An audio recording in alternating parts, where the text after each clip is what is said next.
Hello dear students. So today we are going to see the topic AC voltage applied to a capacitor.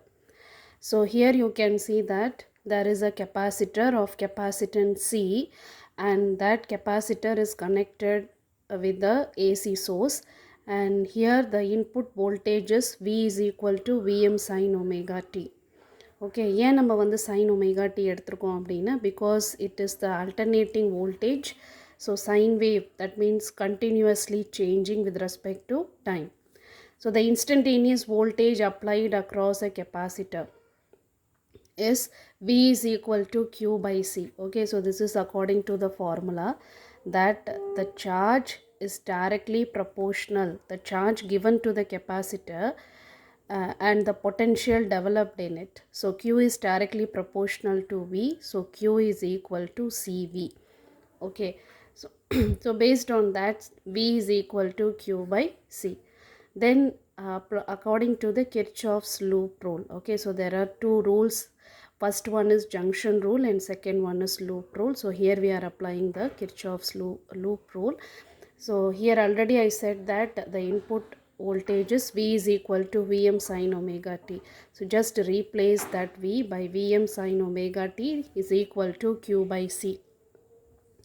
Now we know that I is equal to, okay, I is equal to rate of change of charge, okay, rate of flow of charge with respect to time. So that is I is equal to d by dt of that Q is actually here we can write that Q is equal to CVM sin omega t. Okay, so from that only we have replaced that Q by VMC sin omega t. So I is equal to VMC d by dt of sin omega t. After differentiating sin omega t, we are getting cos omega t into omega, because with respect to d, when you are differentiating, again omega t you have to differentiate. So I is equal to that Vm omega c cos omega t can also be written as I is equal to Vm by 1 by omega c, because it should be in the form of V by R. So that's why we are writing Vm by 1 by omega c cos omega t. So this cos omega t can be written as sin omega t plus pi by 2. Okay, and Vm by 1 by omega c is Im. Okay, I is equal to V by R. So in that case we can write Im is equal to Vm by 1 by omega c. So I is equal to Im sin omega t plus pi by 2. So what is the input we have given? We gave V is equal to Vm sin omega t, and what we derived that I is equal to Im sin omega t plus pi by 2. So from these two equations, what we can say is that current is leading the voltage by pi by 2. Otherwise, voltage is lagging behind the current by pi by 2. Okay, and also Xc is equal to, here that 1 by omega c is Xc, that is Xc is equal to 1 by omega c, and Xc is capacitive reactance. Okay, the term is capacitive reactance. So here you can see the waveform. This line is the voltage or voltage wave. Okay, and this one, because the current is leading the voltage by pi by 2, so that's why here it is, this one is the current.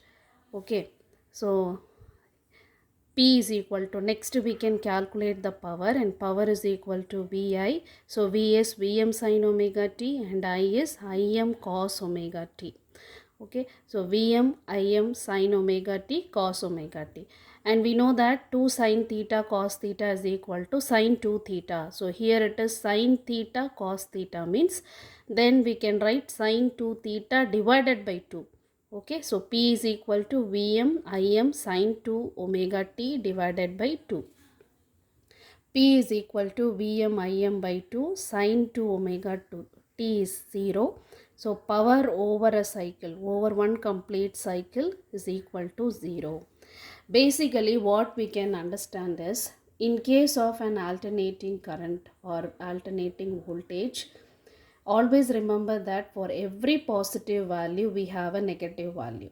Okay, if you are trying to find the mean or average for that one complete cycle, means you will end up with 0. So that's why here power is also equal to 0. Okay, so this is AC voltage applied to a capacitor. Very simple question, at the same time very important question also. Hope you all understand this. Please like, share and subscribe. Thank you.